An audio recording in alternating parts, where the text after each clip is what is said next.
O Senhor esteja com vocês. Proclamação do Evangelho de Jesus Cristo, segundo Marcos. Glória a vós, Senhor. Naquele tempo, Jesus se manifestou aos 11 discípulos e disse-lhes: Ide pelo mundo inteiro e anunciai o Evangelho a toda criatura. Quem crer e for batizado será salvo. Quem não crer será condenado. Os sinais que acompanharão aqueles que crerem serão esses: expulsarão demônios em meu nome, falarão novas línguas, se pegarem em serpentes ou beberem algum veneno mortal, não lhes fará mal algum. E quando impuserem as mãos sobre os doentes, eles ficarão curados. Depois de falar com os discípulos, o Senhor Jesus foi levado ao céu e sentou-se à direita de Deus. Os discípulos então saíram e pregaram por toda parte. O Senhor os ajudava e confirmava sua palavra por meio dos sinais que a acompanhavam. Palavra da salvação. Glória a vós, Senhor. O Cristo refulgente sentou-se à direita do Pai. A Ele o primeiro vivente, ouvide nações adorar. Ouvide nações adorar.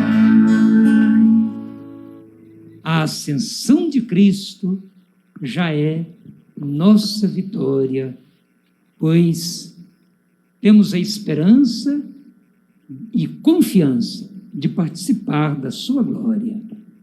Queridos irmãos, queridas irmãs, os que acompanham a transmissão da Santa Missa também, aqui na minha mão esquerda está o lecionário, que contém a palavra de Deus.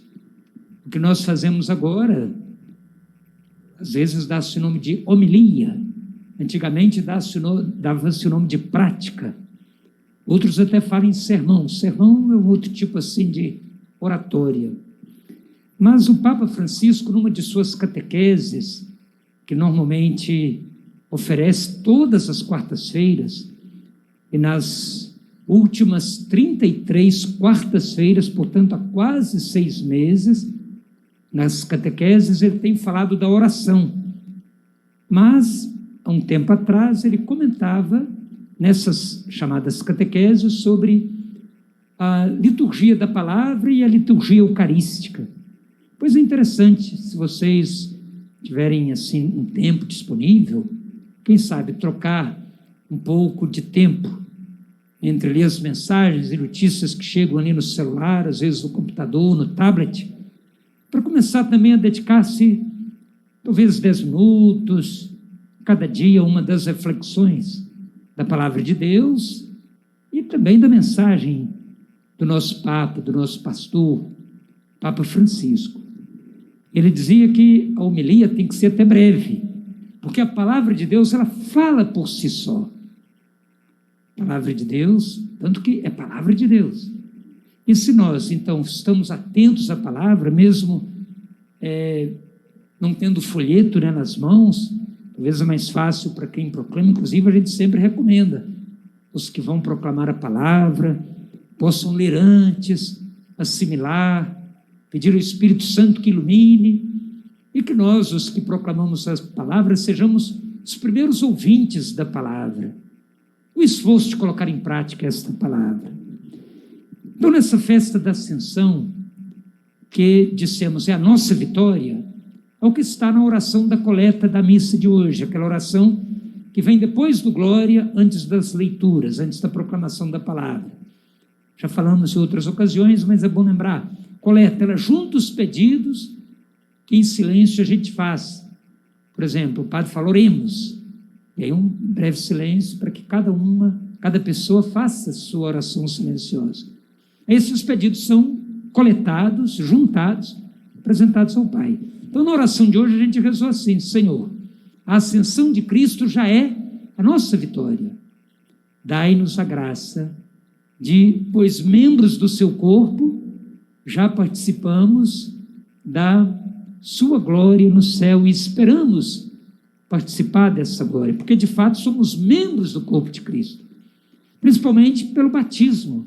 Oficialmente nos tornamos membros desse corpo de Cristo. Cristo é a cabeça. Ele assumiu a nossa humanidade para participarmos da sua divindade.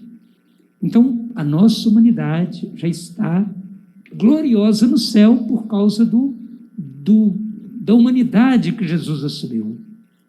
E quando nós cantamos no Salmo, por entre aclamações, Deus se elevou, o Senhor subiu ao toque da trombeta, as palavras, infelizmente, elas, por mais que tentem assim explicar, por mais que elas tenham o objetivo, de explicar em determinado sentido, significado, elas empobrecem, porque, como é que é isso, O Senhor subiu ao toque da trombeta, alguém ficou tocando uma trombeta e ele ficou subindo gloriosamente. É uma imagem, que o salmista usou, e é ainda antes de Jesus, é o salmo que nós rezamos há pouco, Salmo 47, o Senhor subiu, 46, 47, mas lembrando as aclamações do povo, as nações, todos os povos irão prestar adoração a Deus. Então todos os povos que vieram antes de nós, todas as nações que vieram antes de Jesus, já estão contemplando a glória de Deus. Mas Jesus disse no evangelho de hoje, é o final do evangelho de Marcos, que quem crer e for batizado será salvo. Quem não crer será condenado. Olha que interessante, quem crer e for batizado, não é o batismo primeiro. Primeiro é preciso a fé. Crer, depois da fé, sim, o batismo. O batismo, o mergulho na graça de Deus. A imersão na graça de Deus. E crer não é só questão intelectual, eu creio, mas é a vivência desta fé. E essa vivência significa o esforço de imitar também o que Jesus nos ensinou. E como está aqui nos Atos dos Apóstolos, quando Jesus, ele também aparece para os discípulos, é interessante que a palavra de Deus hoje está assim. O Evangelho, o finalzinho são os últimos versículos do Evangelho de Marcos, que na maioria dos domingos desse ano B, estaremos escutando, do tempo comum. Os Atos dos Apóstolos, os primeiros versículos, atribuídos a Lucas. Aqui chamado, no primeiro momento, Teófilo, a quem é dedicada a obra. Teófilo, amigo de Deus. Então, uma obra dedicada a todos nós. E ali é lembrado que no primeiro livro, ou seja, o Evangelho, a Boa Notícia, era anunciada a ação libertadora de Jesus. E lembrando que, durante 40 dias depois da sua ressurreição, Jesus apareceu para os discípulos. Não entendamos 40 dias como um dia de 24 horas, embora nós somos, às vezes, levados por essa contagem do relógio, do tempo, mas entendamos como um tempo, vamos dizer, cairológico, da graça de Deus. Um tempo propício em que Jesus aparecia para os discípulos, e olha o que é interessante, pregando o reino de Deus. O que é o reino de Deus? O reino de Deus está além das coisas temporais, mas ele se concretiza nesse tempo também, ele começa aqui neste tempo. Não é um prêmio para depois da morte. O reino de Deus é vivido no esforço de viver a vida de Jesus. Como é que Jesus vivia a sua vida, por exemplo, em relação aos doentes? Ele curava, E o que ele pediu para os discípulos aqui no Evangelho de Marcos? Curem os doentes. Jesus expulsava os demônios. O que ele falou para os discípulos? Vocês vão também expulsar os demônios, pisar nas cabeças das serpentes, falar novas línguas. Não entendamos aqui simplesmente a expulsão de demônios como a expulsão de um ser maligno, mas a expulsão de tudo aquilo que nos deixa mal e faz esse mundo ficar mal, faz as pessoas ficarem também, não apenas de mal umas com as outras, mas agirem de maneira ruim, perversa. E aí há tantas atrocidades que, de fato, são ações do maligno, mas ações praticadas pelos filhos e filhas de Deus, que as caem na tentação de querer ser mais do que os outros, a tentação de não mais querer viver como os filhos e filhas de Deus. E aí Jesus dá esse poder para os discípulos, a expulsão dos demônios. Então, a expulsão da maldade, do ódio, a expulsão de tudo aquilo que vai contra a dignidade humana, a expulsão de todo o egoísmo. E, ao mesmo tempo, quando fala novas línguas, às vezes tem gente que fala, eu já estou falando novas línguas, línguas estranhas. Não é simplesmente falar novas línguas, é testemunhar a língua, por exemplo, do amor, da bondade, do perdão, o jeito de expressar. Por exemplo, uma pessoa muda, que conversa em Libras, ela fala novas línguas? Também, pelos seus sinais, pela sua humildade, pelo jeito de comunicar. E a mãe, que às vezes não estudou, não é, sobre Libras, tem um filho, uma filha assim, entende perfeitamente sua filha, e ela, o filho, entende perfeitamente a mãe. Ou seja, a linguagem do amor, que é mais forte do que tudo. E na carta de São Paulo aos Efésios, que é o início também da palavra de Deus de hoje, da segunda leitura, esse pedido especial ao Espírito Santo. Olha que interessante como é que está aqui. O Deus de nosso Senhor Jesus Cristo, o Pai, a quem pertencem a glória, nos dê, vamos falar na segunda pessoa do plural, nos dê um espírito de sabedoria. E esse espírito de sabedoria vai nos revelar e nos fazer verdadeiramente conhecer quem é Jesus, sua vida na nossa vida.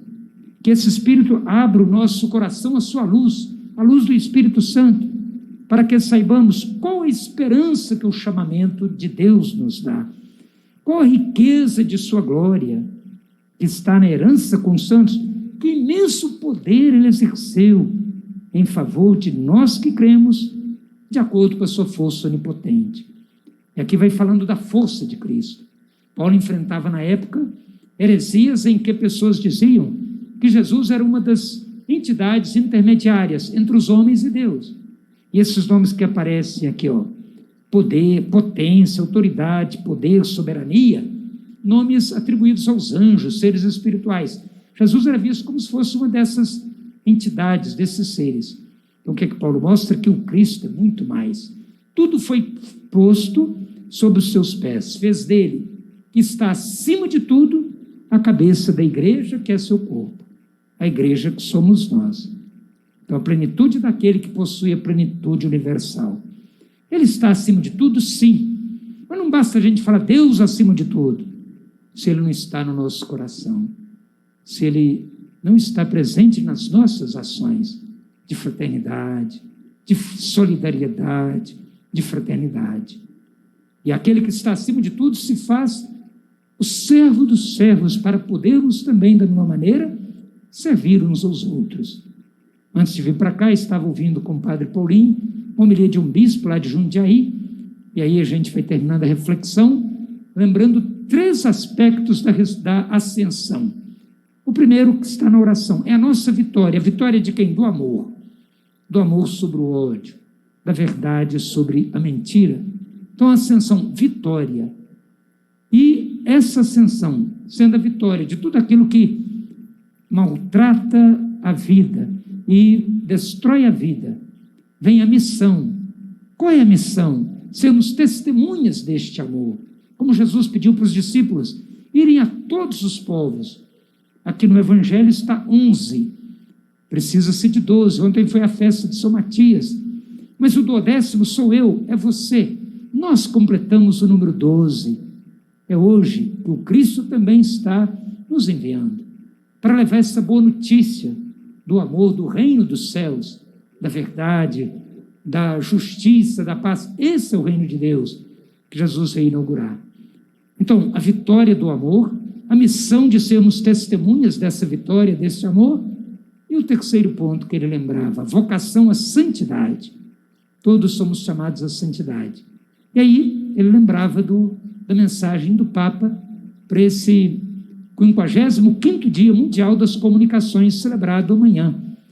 A cada ano os papas escrevem uma mensagem, um texto, e dessa vez o Papa inspirou-se nessa passagem de João, Evangelho de João, capítulo 1, versículo 26, em que os discípulos se apresentam a Jesus e perguntam, onde moras? Jesus fala, quando eles vêm e verás.